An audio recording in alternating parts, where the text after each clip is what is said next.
Bismillahirrahmanirrahim. Assalamualaikum warahmatullahi wabarakatuh. Apa kabar semuanya? Semoga kita semua diberi kesehatan dan kekuatan dalam menjalankan segala aktivitas keseharian kita. Sebelum memulai pembelajaran dan agar pertemuan kita mendapat berkah dari Allah Subhanahu wa taala, ada baiknya kita berdoa bersama sesuai dengan keyakinan dan kepercayaan masing-masing. Berdoa dimulai. Baik, hari ini kita akan belajar bersama mengenai materi kimia, yaitu menghitung konsentrasi ion H+ dan konsentrasi ion OH- pada senyawa asam dan basa. Pada materi sebelumnya, kita telah membahas bersama mengenai teori asam basa dan juga pengaruh asam dan basa terhadap kesetimbangan dalam air.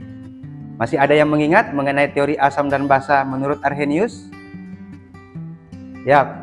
Asam basa menurut Arrhenius itu adalah jika suatu saat dilarutkan dalam air akan menghasilkan ion H+ atau ion hidronium untuk asam, sedangkan menghasilkan ion OH- untuk basa.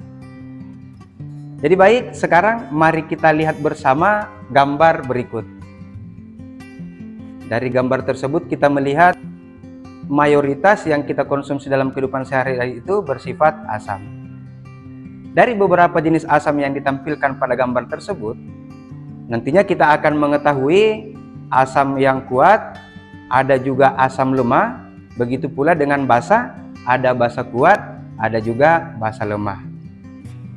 Baik, sebelum kita lanjut ke materi, saya akan menyampaikan dulu tujuan pembelajaran yang ingin kita capai pada pembelajaran kita hari ini, yaitu kita dapat menentukan nilai konsentrasi ion H+ dan konsentrasi ion OH- pada larutan asam dan basa.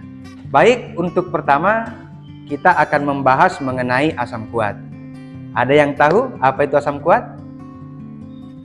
Ya, bagus sekali. Asam kuat itu merupakan asam yang dianggap terionisasi sempurna dalam larutannya. Misalnya, jika dalam air terlarut asam kuat, asam klorida misalnya, maka kesetimbangan air akan terganggu. Coba perhatikan kedua reaksi berikut.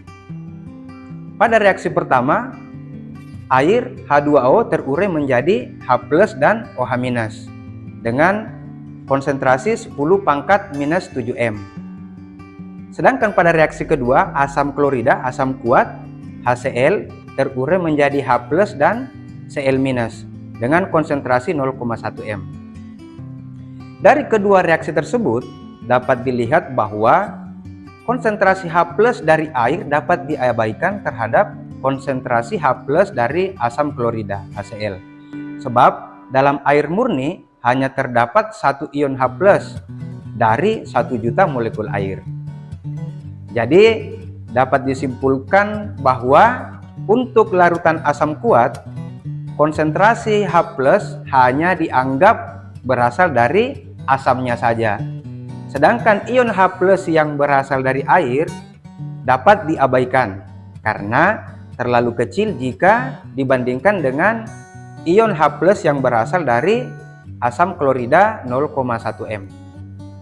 Secara umum, apabila di dalam air terdapat asam kuat HNa dengan konsentrasi A mol per liter, maka konsentrasi ion H+ dalam asam dapat dihitung dengan cara sebagai berikut.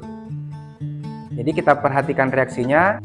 Dari reaksi tersebut dapat dilihat HNa terurai menjadi NH+ ditambah dengan AN-. Jika nilai konsentrasi asam adalah A mol per liter, maka didapatkan nilai H+ N dikali A.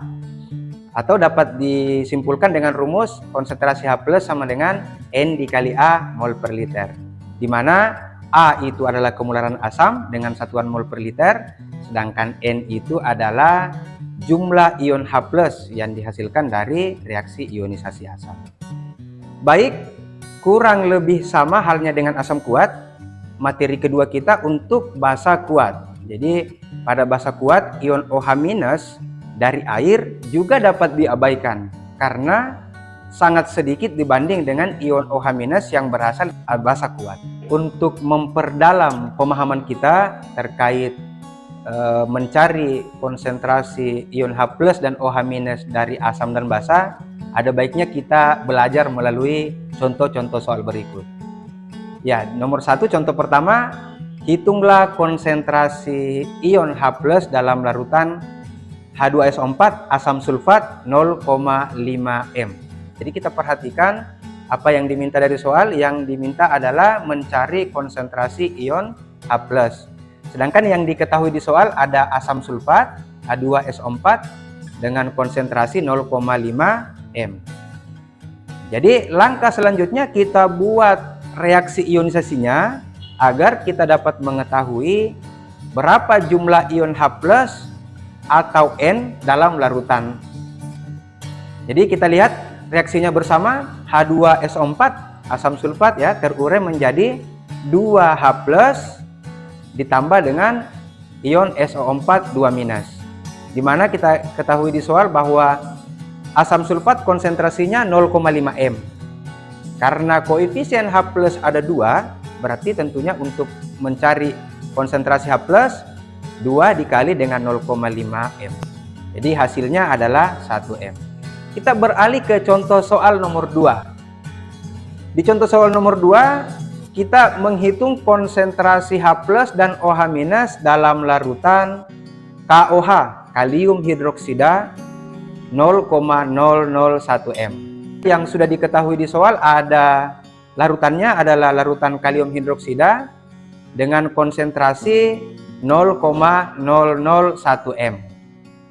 Setelah kita mengetahui itu, langkah selanjutnya adalah kita membuat reaksi ionisasinya. Agar apa? Supaya kita dapat menentukan berapa jumlah ion OH- N-nya di dalam reaksi tersebut.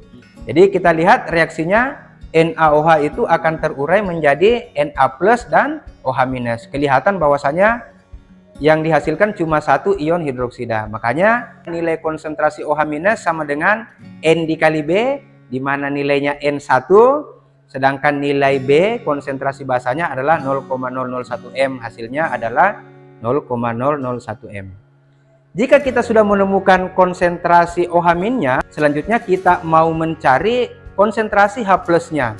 Ya, caranya adalah jika ada diketahui konsentrasi OH-, untuk menemukan konsentrasi H+ adalah dengan menggunakan rumus Kw sama dengan konsentrasi H+ dikali dengan konsentrasi OH-, di mana kita ketahui bersama bahwa nilai Kw itu adalah 10⁻14.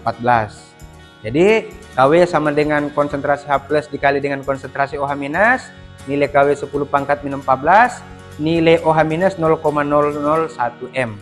Jika dirubah menjadi 10⁻³ m. Makanya bisa ditemukan konsentrasi H+ itu sama dengan 10⁻14 dibagi dengan 10⁻³ m. Hasilnya adalah 10⁻11 m. Jadi begitu caranya untuk menemukan konsentrasi ion H+ dari konsentrasi OH-. Semoga semuanya sudah bisa memahami. Selanjutnya untuk memperdalam mengetahui kemampuan kita, mengetes kemampuan kita akan mengerjakan secara berkelompok soal-soal yang akan kita coba kerja bersama. Baik, terima kasih semuanya atas partisipasinya dalam pembelajaran kali ini. Jangan lupa untuk selalu menerapkan protokol kesehatan secara ketat. Assalamualaikum warahmatullahi wabarakatuh.